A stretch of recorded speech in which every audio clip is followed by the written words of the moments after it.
That was way too nice of an introduction. I thought we're supposed to be telling the truth here at the Apologetics conference, but I guess not. But I think there's something about a lying spirit in the Old Testament. So anyway, I want to take a moment here and really personally thank each and every one of you for coming out to the Apologetics conference. I know that many of you all have made sacrifices to be here, and I want to acknowledge that.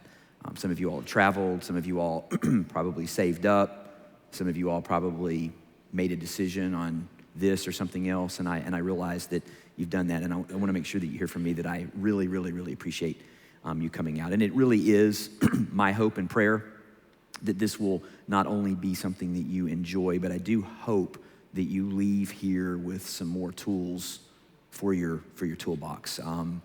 The conference, this what we're doing here was birthed several years back. My heart is a Christian and believing passionately that the most important thing that we can do is share Jesus with people. And I think in some level, I really am an evangelist at heart. But if you're here and you walk around, you'll see as you enter or as you exit the church, both places, we have a vision statement, a mission statement that says that we exist here to reach the unchurched by being intentional neighbors that reflect Christ. And that is the heart of this church, is we believe that the mission of the church is to seek and save that which is lost. And when that gets lost, when a church just turns inward and does nothing but small groups and does nothing but try to grow the Christians, which there's nothing wrong with that, we lose the heartbeat of what our mission is, which is why the first thing here is we want to reach the unchurched. We're never losing that mission here.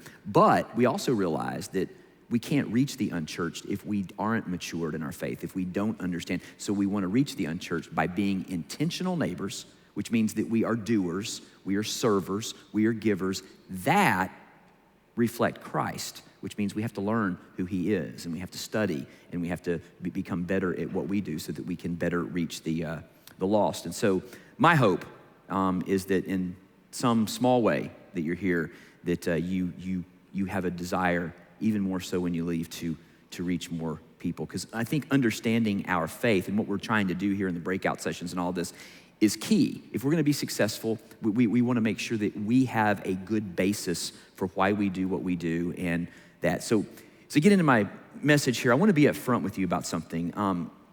I'm quite different from all the other speakers here at the conference, and I'm different because I'm not an apologist by nature. You're not going to find any books of mine that are on apologetics. You're not going to find any videos of me, debating somebody and all of this stuff. I'm a pastor. That's who I am first and foremost.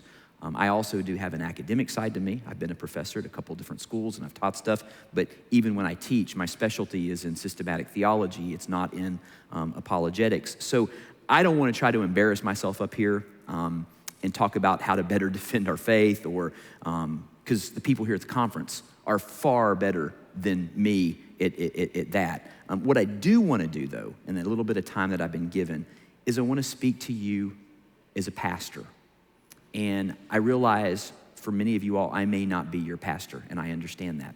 Some of you all, I am your pastor. But I want to speak to you as a pastor who has a heart for sharing the gospel, and I want to give you some pastoral insights that I'm hoping that you can chew on and wrestle with, things that I see from my vantage point when it comes to the church, sharing our faith, reaching the lost, and all of this. And I realize that some of my observations, some of the things that I may say, could potentially be taken wrong. There's no way in a short session like this I'm going to be able to explain every bit of nuance and explain everything that I did. I also realize some of you may see things differently than me, and that's okay.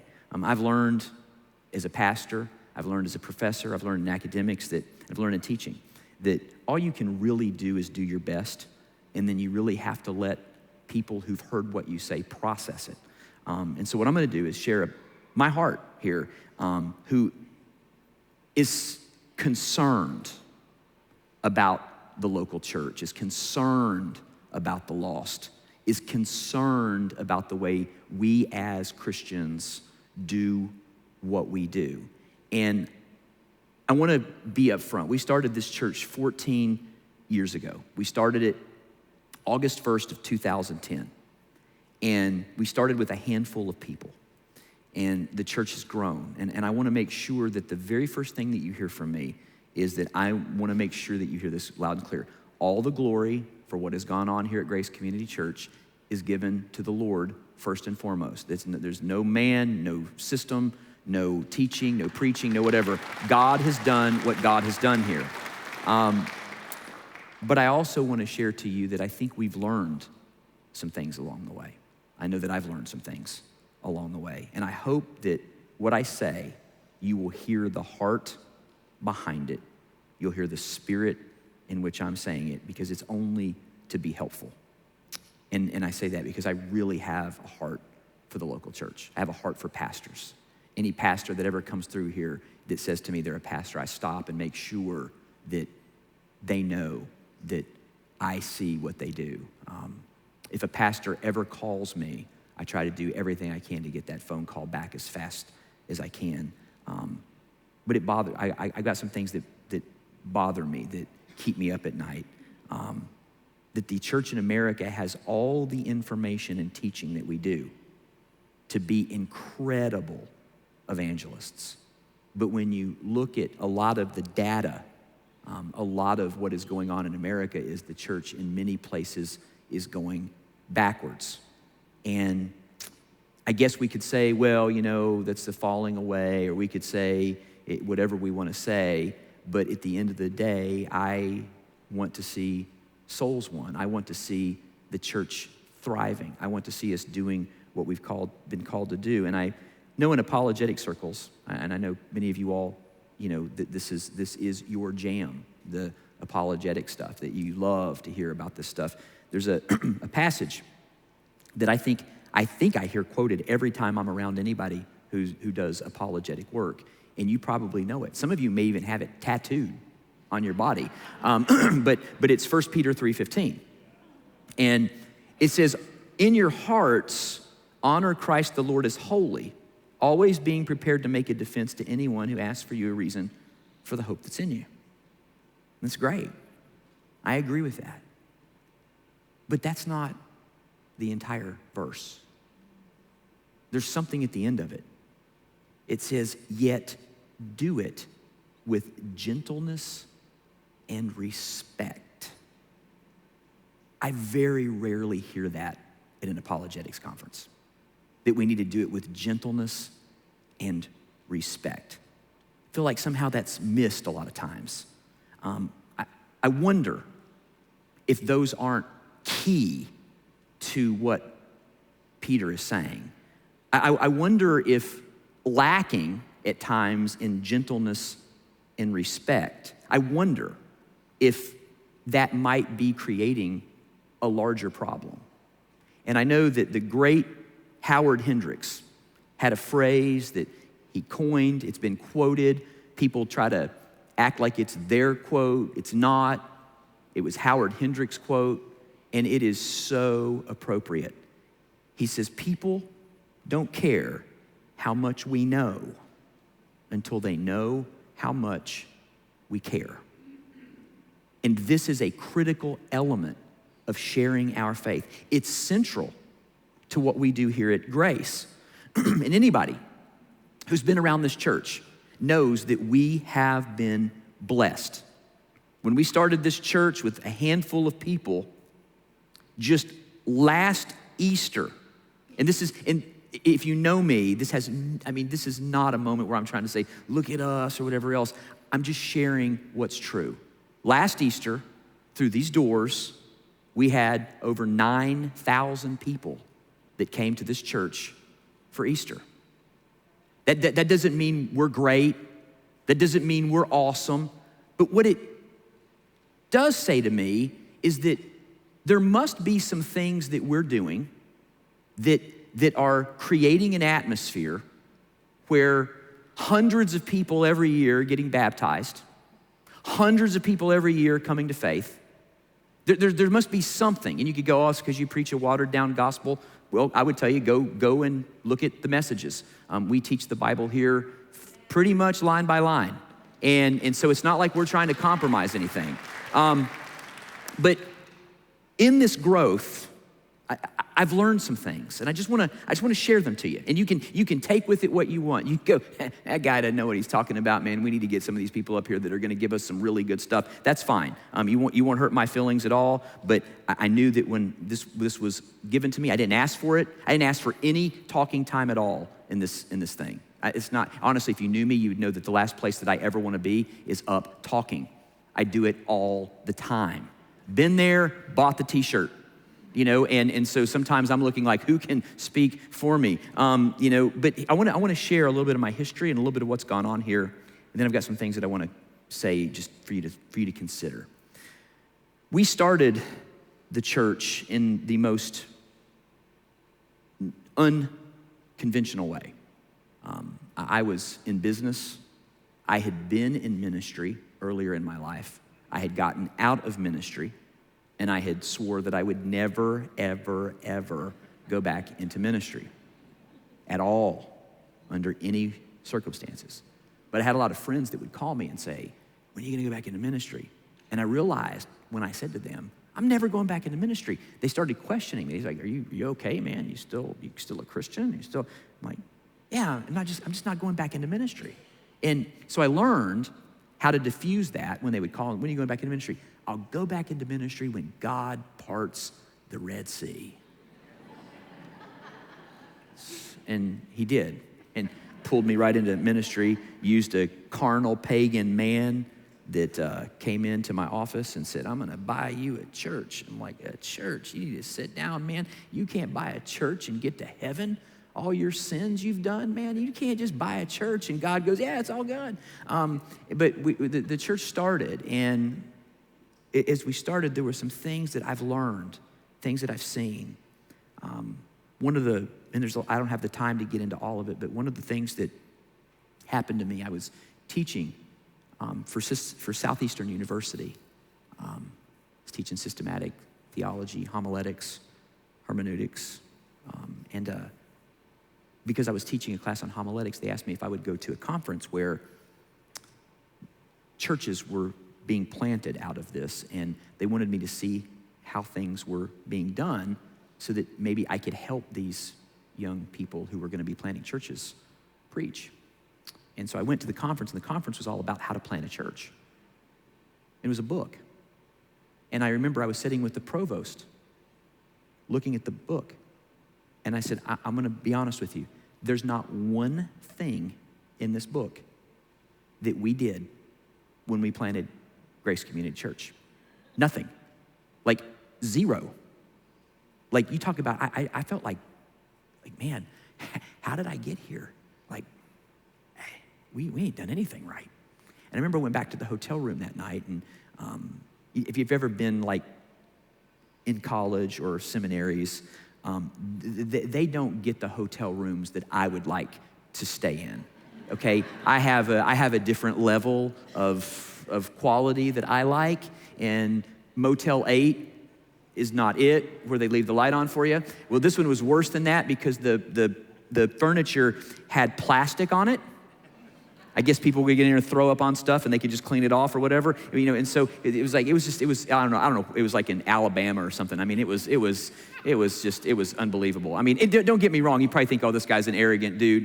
No, I'm just being honest. I think anybody, if you could stay in a nicer hotel or stay in a worse hotel, which one would you choose? So it doesn't mean I'm a bad guy. Anyway, I'm in this hotel room, I'm really thinking about God, I'm thinking about I've done everything wrong, like how in the world did I get here? And I remember I got down on my knees and I put my elbows into that plastic. I'm still scarred from, I didn't have any like sanitary cloths. And if you knew me, I'm super all that. I got all the lists of the, acronyms, whatever they are, OCD, I got it. And of course, mine's so bad, I have to alphabetize it, CDO. But all that stuff. I mean, everybody's like, get away from Chip, he's crazy. I am. And so I'm sitting there, I'm like, God, I don't know what we're doing. I don't know how I got here. And I remember I tore a piece of paper off in the hotel room. and I found a pencil. I don't know how I got a pencil. I mean, a Book of Mormon, yeah, you could expect to find, but a pencil, I wrote down unchurched, intentional neighbors reflect Christ. And I just thought about that. I came back the next Sunday to the church, and I got up, and I said, I want you to know as your pastor, I have absolutely failed you for the last several years that we've been open. I said, I don't know how I got here. I didn't really expect to be here, but I really feel like that this is where we need to go as a church, and this is what we need to do. And part of that, as I was praying and doing that stuff, I went to Acts 2. I'm gonna read it to you. You don't need to turn to your Bible. It says, they devoted themselves to the apostles' teaching and the fellowship, to the breaking of the bread and prayers, and all came upon every soul, and many wonders and signs were being done through the apostles. And all who believed were together and had all things in common. And they were selling all their possessions and belongings and distributing the proceeds to all as any had need. Now granted, this is not a prescriptive passage. This is describing what God is doing in the local church. Doesn't mean that everybody needs to go out and now sell everything that they have and live in a commune, but this is what God was doing at this time. They were selling everything and they were distributing things as people had need. And it says that to anybody, not just Christians, anybody. Day by day, attending the temple together, breaking bread in their homes, they received their food with glad and generous hearts, praising God. Listen here. Having favor with all the people. I grew up in a church that said if you're doing church right, the world should be hating you. I grew up in a church that told me if I was doing Christianity right, there would only be a few people that showed up to church. I grew up in a church that told me that if you're really doing Christianity right, all your neighbors and everybody else would hate you unless they got saved. Favor with all the people. I saw that and I'm like, wow. And then it hit me when I read the next verse. And the Lord added to their number day by day those who were being saved. The favor that the local church had in the community, because it was doing good, because it wasn't weird, because it wasn't trying to tell everybody how to live, because it genuinely was just doing good, created favor with the local church. And out of that favor, God started adding to his church daily those who were being saved. We took that template and we ran with it. And what we found is God did give us favor in the community. We've poured ourselves into this community. If you were to look at our budget, you would realize our budget is heavily involved in outreach. We're involved in every area around here. In fact, oftentimes the secular municipalities come to us as a church and say, hey, can you take over this for us? Because you guys run it really good. Could you all do this for us? In fact, we were down here at Main Street. They do a thing called First Friday. And I knew about it because I was 18 years in the automotive industry.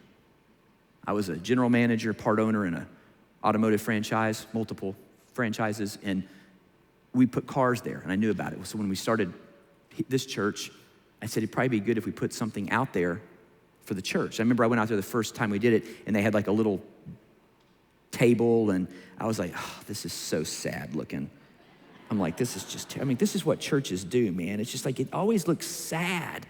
It always looks like we're poor. It always looks like that we're we look like the commercials on TV where they're saying, if you could just give $5, this dog won't be euthanized. And I'm like, I don't want to be that. And I said, we gotta do something else. And I remember I called and said, hey, could we do like a dunk tank or something for the kids?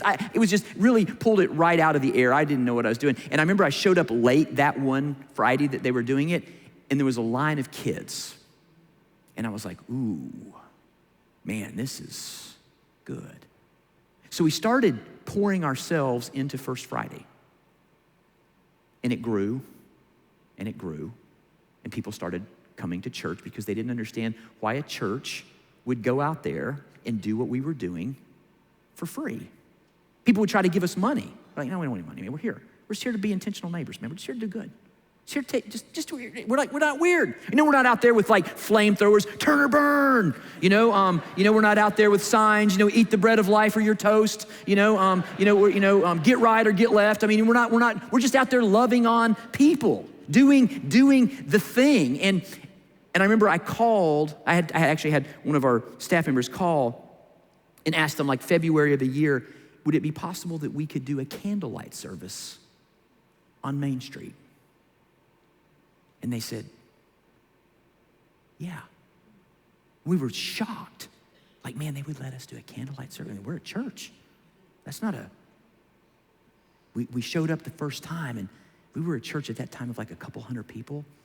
And there was like 800 to 1,000 people that showed up, and we preached the gospel, and I knew we were done. I knew we were done. And they called us, and they're like, that was such a great event. If you all want to do it again. Well, we do it now, and just so that you know, the whole area shuts down. They have to stop usually allowing people to come in because it's so packed. And there's probably somewhere between 7,000 to 8,000 people that show up to this thing, and we preach the gospel. And I have pastors that call and say, how are you guys doing that? That's a secular municipality. How are they allowing you to do that? Because we're not weird. We love the community, and the community responds to the love. Now we're down at Waterside. Next year, they've allowed us, we're gonna do a night of joy. They're allowing us to take the whole park over and do a huge concert. We're gonna do a massive evangelism thing because of the way that we take care of people. And so here's some just thoughts that I have. You can take them, you can do whatever you wanna do with them. You can say, this guy's crazy. That they must not really preach the real deal. They must not really tell everybody that Jesus is Lord. And, they probably just tell everybody that Jesus is Savior, but they don't tell Jesus is Lord and all this other stuff. That's not true at all. If there's anything that we don't do is soft pedal anything around here. But we don't soft pedal also the way that we love our community. Amen. We love our community. And I always said to myself, I wonder what it'd be like if like all the churches shut down. I wonder if anybody in the community would even notice. In fact, I wonder if the community wouldn't go, oh, thank God they're gone. I didn't want to be that church. So here's some things that I've learned along the way. Take them how you want to take them. First, we can't be right with God and wrong with people. I don't know why we're this way as Christians. But when we look at the New Testament vice lists, divisions, dissensions, rivalries, selfishness, greed, those have almost become spiritual gifts in the modern evangelical church. We take pride in separating. We take pride in fighting over things that are not salvific issues. If you don't believe that, just go back a few years and look at how well we handled everything. We didn't. We were miserable. We looked like fools to the world the way we argued and debated over things that had nothing to do with anybody's salvation at all. I can assure you of one thing, a mask ain't saving anybody, and not wearing a mask ain't saving anybody, but we fought as if hell was on the line. And we were an embarrassment as Christians. The admonition is to love God and love people. And we, as Christians, have almost made it a spiritual just gift to learn how to love God and hate others. You can see it, the way we talk about people, the way we talk about different things. We've developed an us versus them mentality. Honestly, most of this comes from the fact that we're out there trying to fight all kinds of issues. It comes from our political involvement, because what we do is we take the hostility. You can't, listen, if you think that you're gonna do it the way the world does it and somehow Jesus is gonna do it the way the world does it, you're not reading Scripture. Jesus doesn't do it the way the world does it at all. The world says kill your enemies. Jesus says love them. What we do is when we have this us versus them mentality, we create labels. And labels are used to devalue others. Let me give you a shocking thing that you need to go home and look at. In Revelation 12:10, we're told something about the devil, the enemy. The phrase is used as the accuser of the brethren. For those of you all who can read Greek, for those of you all who might have some ability to look up something and maybe you have an interlinear, maybe you have something that you can click on a Logos Bible software, you can go fact check this. The word accuser is where we get our English word categories. The devil wants you and me to sort people into categories, because when we sort them into categories, we can devalue them. We can create an us versus them mentality. And when we put people in categories, we are effectively doing the devil's work. And let me get really clear. Terms like illegals, transgenders, liberals or conservatives, woke, right-wingers, whatever terms you want to use, when you use those terms, you're devaluing people that Jesus died for. He died for those people. And it's time for us to get out of the melees that we're in, thinking that we're winning some war. We're not. The churches in America are in need of massive repair. Did you ever think that the East would be sending missionaries to America because they're worried about the American church? True gospel work finds dignity and respect for all. It can't be right with God and wrong with people. Second, is every one of us, it's incumbent. And this is so important because I know many of you all love apologetics, and many of you all might aspire to be apologists. Many of you all may want to be noticed. Let me just tell you, just hear your pastor's heart here. Hear this. We need to learn as believers to learn to have more interest in being developed than being discovered. We so want to be seen. We so want to be acknowledged. Everybody wants to be seen. And that's not bad per se, but we need to develop a posture of being conformed to the image of Christ. We need to be more concerned with our sanctification than trying to reform everybody else's lifestyle. See, sanctification gives you and me influence. Paul said to the Corinthians, he goes, it's not about your talk, it's about power. And see, when God changes you, it's a powerful testimony. There's the old phrase, wherever you go, preach Christ, and if necessary, use words. I heard Lee Strobel last night talk about how God changed his life. He didn't have to say a word. His daughter said, I want what he has. We spend so much time arguing and debating and bickering when maybe we ought to take a moment back and say, hey, God, you know what? Why don't you start to develop me? Why don't you start to work in me? Why don't you start to get in my life to where people see me is no longer what I used to be? And isn't that really deep down inside what Peter's saying? That you need to be ready to give an answer when they ask for the hope that they see in you and me. Do you notice here? They're asking you a question. They're asking you a question because they see something different. And in the context, it's the way we go through suffering. They see Christians going through suffering different, and they want to know, why are you like that?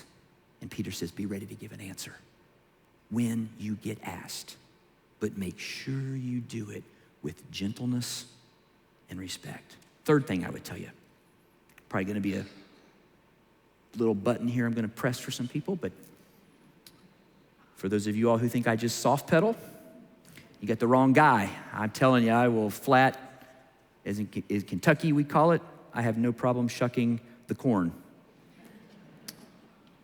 Third, although issues matter, they don't save. There's only one name given among heaven whereby someone can be saved, and his name is Jesus. That's it. We get so caught up in this that we often miss the main thing. Folks, let me make it very clear. Jesus had on his team of 12, he had a zealot and he had a tax collector. You could not have been at the more opposite ends of the political world in the first century than a zealot who was willing to kill Romans, than a tax collector who was sympathetic to the Romans, and somehow he got them to put that junk down to take on something greater, which was telling people about the kingdom of God. The main thing has to remain the main thing. Proclamation and action. The gospel and the church are the means through which we do confront the powers of the world. But listen, it's not preaching at and legislation on. The local church, the proclamation of the gospel, and the lifestyle of the individual believers are the means through which God works. Most of you all know Matthew 5:16. It says, let your light shine. Why? So that others can see your good works and glorify your Father which is in heaven. Shine. Let them see what God is doing in your life. And then when they ask, be prepared to give an answer. Listen, Christians can be involved in all aspects of the world systems. We can shine light in every area that we're at. But I can tell you something, and hear me well. Those systems will never be the primary ways through which God redeems the world. He redeems the world through the foolishness of preaching and through the local church of Christians who fellowship and go out and spread his good news. Whenever we get involved in the world's systems, I don't know why we can't see this. It always requires some compromise. Period.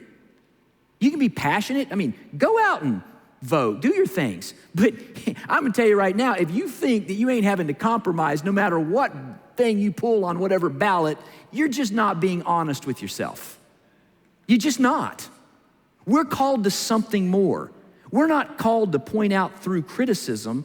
We're called to be solution makers that give people something that is different from what they normally see and what they normally know. We're called to give people Jesus. And so issues matter, but they don't save. And sometimes we can get so caught up in all the stuff that we fail to realize that. And let me just tell you something. You and me may agree on every issue. Maybe we don't, but let's assume that we do.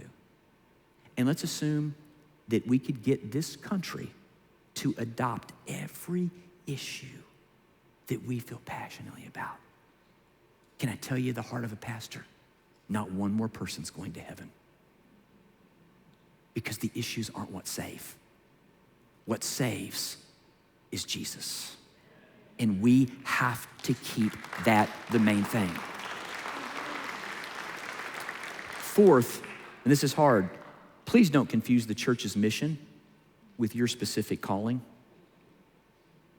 God has many of us doing different things, but the mission of the church, to seek and save that which was lost and to equip believers to do the ministry.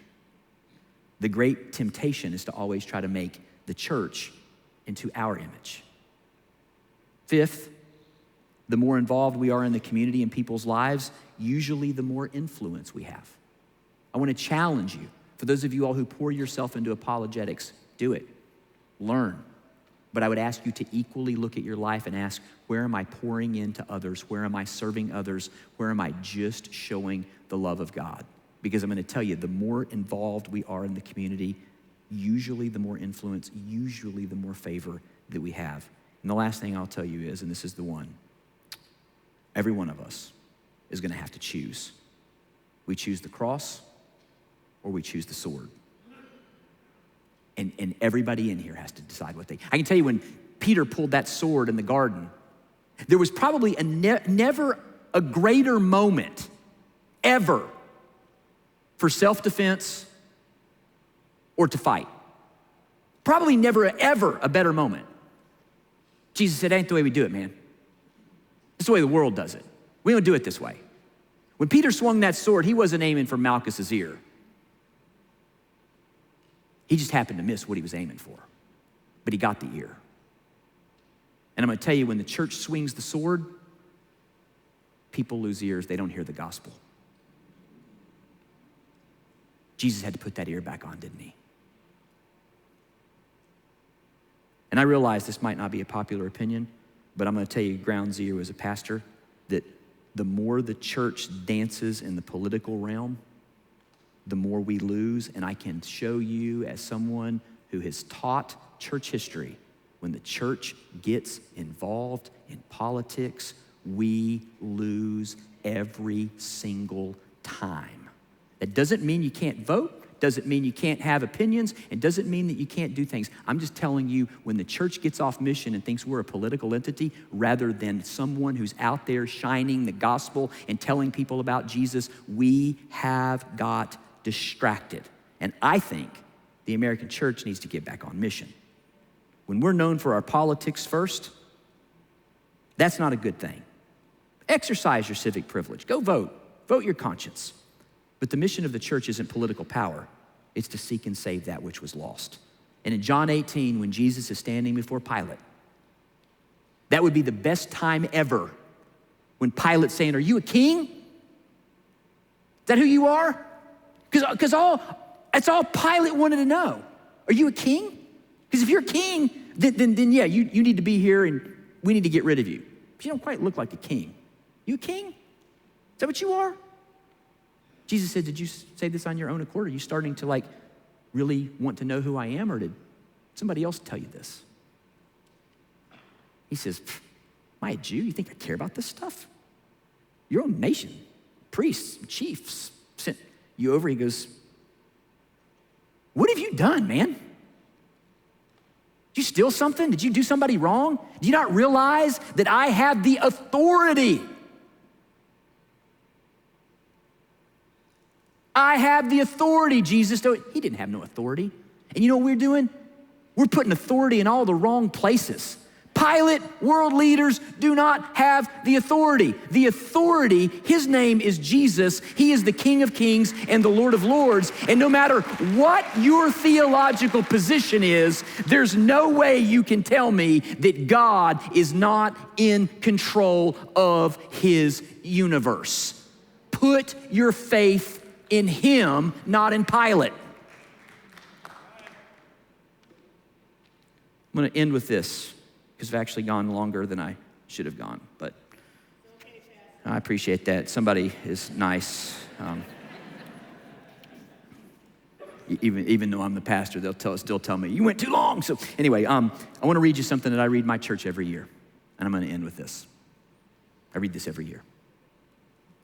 When I was a sophomore in college, took a class on pastoral care and counseling. Was not expecting, when I opened up this book, to read what I read. In my dorm room, when I read it, I shut it. And I said, God, if I'm ever a pastor, let me never forget this story. On a dangerous seacoast where shipwrecks often occur, there was once a crude little life-saving station. The building was just a hut, and there was only one boat, but the few devoted members kept a constant watch over the sea, and with no thought of themselves, went out day and night tirelessly searching for the lost. Many lives were saved by this wonderful little station. It became famous. Some of those who were saved and various others in the surrounding area wanted to become associated with the station and give of their time and money and effort for the support of its work. New boats were bought. New crews were trained. The little life-saving station grew. Some of the members of the life-saving station were unhappy that the building was so crude and poorly equipped. They felt that a more comfortable place should be provided as the first refuge for those saved from the sea. So they replaced the emergency cots with beds, put better furniture in, and enlarged the building. Now the life-saving station became a popular gathering place for its members. They decorated it beautifully. They furnished it exquisitely because they used it as sort of a club. Fewer members were now interested in going to sea on life-saving missions, so they hired some lifeboat crews to do that work. The life-saving motif still prevailed in this club's decorations, and there was a liturgical lifeboat in the room where the club initiations were held. About this time, a large ship was wrecked off the coast. The hired crews brought in boatloads of cold, wet, half-drowned people. They were dirty. They were sick. And they had all kinds of different skin color. The beautiful new club was in chaos. So the property committee immediately had a shower house built outside the club where victims of shipwreck could be cleaned up before they came inside. At the next meeting, there was a split in the club membership. Most of the members wanted to stop the club's life-saving activities as being unpleasant and a hindrance to the normal social life of the club. Some members insisted upon life-saving as their primary purpose and pointed out that they were still called a life-saving station. But they were finally voted down, and they were told if they wanted to save the lives of all the various kinds of people who were shipwrecked in those waters, they could begin their own life-saving station down the coast. They did. As the years went by, the new station experienced the same changes that had occurred in the old. It evolved into a club, and yet another life-saving station was founded. History continued to repeat itself. And if you visit that seacoast today, you will find a number of exclusive clubs along that shore. Shipwrecks are frequent in those waters, but most of the people drown. Father, I pray that you would revive your church to have a spirit of evangelism that realizes that seeking and saving the lost is the call of the church, and that we're called to be people that by the way we live, by our actions, by our good works, by our good deeds, that people see something different and they ask, Lord, let us be those people. Let us not, under our watch, sit by while people drown. Revive us. Fill us anew and afresh with the Spirit of God. We love you, we thank you, and we praise you. In Jesus' name. And everybody said, amen.